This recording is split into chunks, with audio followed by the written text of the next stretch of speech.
In this section of notes, we're going to look at a few more methods of taking samples. So we've already looked at the general idea of a random sample, where we said that's where every person has an equally likely chance of being selected in the sample. And then within that, there are also other kinds of random samples. So far we talked about a simple random sample, where that meant that every group of size n, like let's say you're picking 10 people, every group of 10 people has an equally likely chance of being selected. Here's another kind of random sample, a stratified random sample.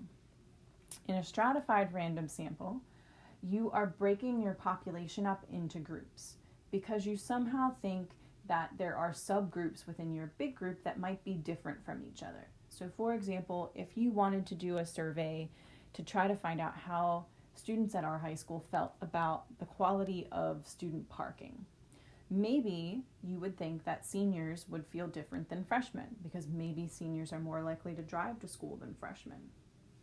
So our strata would be the grade level. So we would have 4 strata: freshmen, sophomores, juniors, seniors. And then what we would do is we would pick a random sample from each of those groups. So maybe I would label all of the freshmen, and then all of the sophomores, all of the juniors, all of the seniors, and then I would take a random sample of 5 from each group for 20 total. So that's no longer simple because I can't get any group of 20 people. For example, I can't get 20 seniors because I'm only picking 5 from each group, but it is now stratified. Another kind of sampling that is often confused with stratified sampling because it still involves groups, but what you do with the groups is a little different, is called cluster sampling. In a cluster sample, you're still breaking up into groups, but you're not breaking people into groups because you think that the population somehow has subgroups that are different from each other. You're breaking them up more to make your sampling process a little bit easier. So maybe you would break our school up into hallways. So we've got the 1,000, 2,000, and 3,000 hallways. And maybe you would pick either the entire first, second, or third hallway depending on some random process. Maybe you're going to spin a spinner that has 3 sections in it, and whichever section it lands on corresponds with one of the hallways, and then you would ask everybody in that hallway. So there's 2 main differences between stratified and cluster. Stratified, you're breaking us into groups based on some characteristics that make us different from each other, and you put all of the similar people in each group. In cluster sample, you're breaking people up somehow based on location, like which hallway they're in.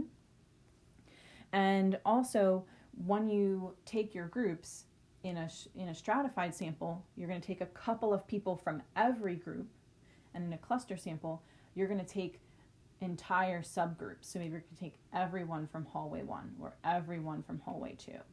So those are our main differences there. Now there's also one more type of sample. So the other type of sample that you should know is a systematic random sample. In a systematic random sample, you pick a place to start, like maybe you were going to wait until you saw the 12th person come into the school building in the morning. And then once you find that 12th person, from there you're going to ask every 4th person that passes by you, possibly. So that would be like there's some sort of pattern. You used a random number generator to pick the 12 and the 4. So you're starting on the 12th person and then you're asking every 4th person after that until you get however many people you needed in your sample. And then last, one more vocabulary word is sometimes you might use a combination of these methods. So maybe you might combine a stratified with a cluster or one of those 2 with a systematic. So like let's say you're going to combine cluster with systematic. So you were going to say, all right, I'm going to break the entire school into hallways. I'm going to randomly pick a hallway to start with. And then once I've picked that hallway, rather than asking every single homeroom, maybe I'm going to pick a place to start at random with my random number generator. And then after that, I'm going to ask every 3rd homeroom my question. That would be a combination of cluster sampling and systematic sampling. When you combine more than one together, we just call that multi-stage sampling. Make sure you take some time to try the practice problems that go along with these sections before you move on to the next.